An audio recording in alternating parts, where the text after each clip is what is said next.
You're listening to the Mark Bradford Alchemy for Life podcast. You have three voices. Hey there, welcome back. Did you know you have three voices? You do. It's true, we have three voices that we use to communicate with ourselves and others. Let's talk about this today.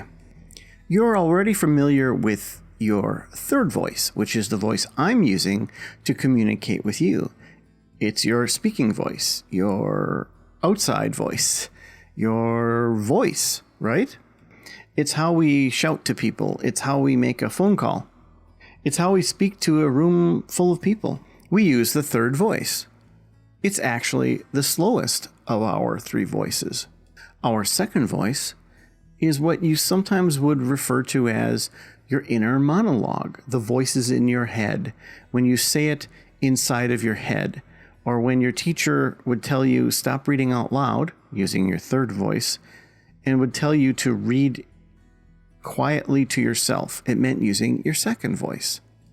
Then we have our first voice. It's called the first voice because it's the first voice we have.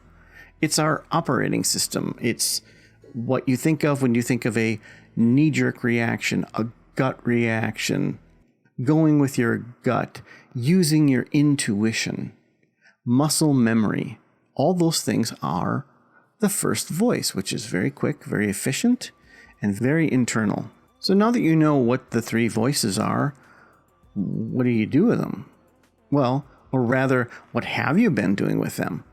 You've been using your third voice, the voice, to talk to people, to communicate, right?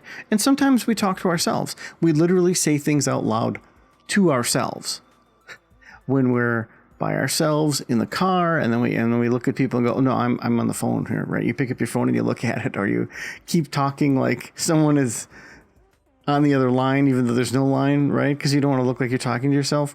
But we do use the third voice to communicate with ourselves. And there's an advantage to that, because when we say something out loud and it comes back into our ears, we process it differently than if we said it inside of our head, which is why we feel compelled to do that. It feels more powerful to say it out loud, right? And it is.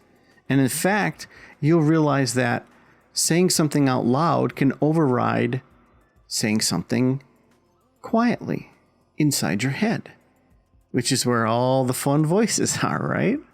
If you're a normal person, or an average person at least, let's go with average, you've had conversations in your head, right? You have a conversation which is just your voice, where you're thinking, right? You're washing your hair in the shower and you're thinking, should I do this, or what about this, or da-da-da-da. More likely, though, you are replaying a conversation in your head. That's still your second voice. When you're playing voices inside of your head of an argument you had with your husband, or something that happened with your boss, or some interaction you had at the checkout counter at the store that just didn't sit right with you, you may have multiple times replayed this in your head over and over and over again. Sometimes you replay it because you think, well, what I should have said was da-da-da, right? And you reply to it, and man, you are so clever after the fact. Or you replay something in your head, and it just hurts. And you do it again and again. You have a fight with a spouse or a loved one or your kids, and you just run it through your head again, and every time you hear it, it hurts. Every time you hear it, it makes you feel bad. And sometimes you hear what they said to you, and that makes you feel bad. But sometimes you hear what you said to them, and you just think, oh, I didn't have to say that. Oh, right? And you'd think, well, logically, why would I just keep replaying that in my head over and over again if I have nothing to learn from it? Aha, you do have something to learn from it. And that's typically what happens when your second voice keeps replaying it in your head over and over again. Let's talk about the first voice. Your first voice is the fastest of all of the voices. The very fastest. It's something that intrinsically attempts to answer questions honestly. It's the most honest part of you. Now, we're all filtered by experiences. We're all filtered by nurture and nature, right? They all have an effect on us. People talk about cognitive biases and stuff like that. But your very first voice, your intuition, your gut reaction, your knee-jerk reaction, it just tries to be honest. I mean, if you look in the mirror and you think to yourself, could I lose a few pounds? Your first voice will say, yeah. It's it. Because if you need to lose a few pounds, your first voice isn't going to hold back. It doesn't care. It's just, yep. But if you didn't have to lose a few pounds, your inner voice would say, nope, you're fine. It's your second voice that would then kick in, and maybe it would sound like your mother's voice, or your ex-husband's voice, or your friend from high school's voice, and say, yeah, you sure do. Right? That's when things get complicated. But things are not complicated with the very first voice. And as I said before, this is also where muscle memory lives. It's just another word for first voice. When you do something by muscle memory, or by memory, or because you've learned it so intrinsically, you just do it, right? There are things in your life because of what you've learned, because of your skills, your career, what you picked up, etc. You can just do, right? If you know how to play the piano, you're just going to sit down and play the piano. You don't say, well, I will now hit this key here. I will now hit this key. Oh, I better press the pedal now. Oh, now it's time for me to press these two keys. You couldn't play. And that's part of the problem of trying to teach a skill that lives in the first voice. Because again, think of how absurd it sounded for me to sort of describe how to play a song on the piano. This finger goes here, now hit this one, now hit this one, right? It's too slow. And that's the thing. Each voice gets exponentially slower than the last. Your third voice is the very slowest. It's interesting that if I could connect my brain directly to yours and use my first voice, everything that I'm saying here so far that's taken 7 minutes would literally be transmitted to you in a couple seconds. It's sort of when you get something. Oh, no, I get it. You don't need to say anymore, right? You put up your hand, you're like, oh God, no more talking. I get it, right? Because if you get it, that person talking is like, oh, now you're yanking me down to the level of talking slowly. No, I get it. I'm good. I'm with you. I'm vibing. I'm on the same level. That's why we have such a strong reaction, because we don't want to be pulled out of the first voice all the way up to the third voice, which is so inefficient.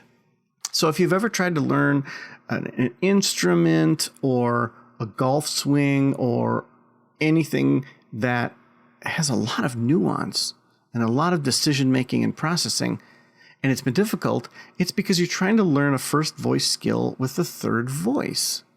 Knowing which voice to use is really important. Overusing one of the voices can also be very detrimental to you. Not using one of the voices enough can also be detrimental. Like I said, since this, our third voice, the one I'm using right now, is something we commonly use constantly to communicate, people's third voices are typically developed or even overdeveloped, but their second and their first voices are typically underdeveloped. We stigmatize having voices in our head.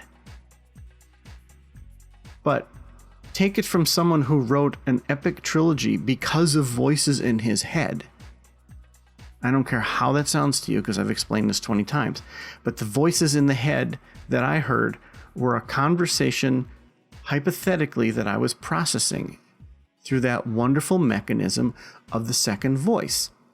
That same part of your brain that plays back the fight between you and your husband, I used that same mechanism to say, oh, please go on, let me hear this conversation. And it was between two characters, and that's what led to The Sword and the Sunflower. People have typically a stigmatized, underdeveloped second voice. They have an underdeveloped first voice, because how often do we just say, yeah, we'll go with intuition? People tell you that all the time, but they don't. If all this sounds interesting to you, then you're definitely going to get a kick out of my new book, 3 Voices. It's a fun, easy read and a very interesting foray into experimental psychology. As with my other books, you can get it on Amazon and anywhere books are sold. You can always go to markbradford.org and find it there, which will then lead you to Amazon. You can search for it on Amazon, or there should be a link in the article that's connected to this particular podcast. I would very much like to know what you think of Three Voices, because not only is it fun and experimental, it can actually help you get through certain things that you may feel you're stuck on. You may feel you're stuck on that voice in your head over and over again, telling you you're a bad person and telling you something negative. I show you a very easy way to just simply override that. There are also worksheets that you can go through. So I'm excited for people to take a look at this. Thank you. Hey there, thanks for listening. You know I always enjoy your feedback. The prequel to The Sword and the Sunflower duet, called Upside Down, is now available. The Sword and the Sunflower is available as Kindle, paperback, and audiobook, with the other two, Amira and Upside Down, being available as Kindle and paperback. Well, actually, all three books are now available in hardcover.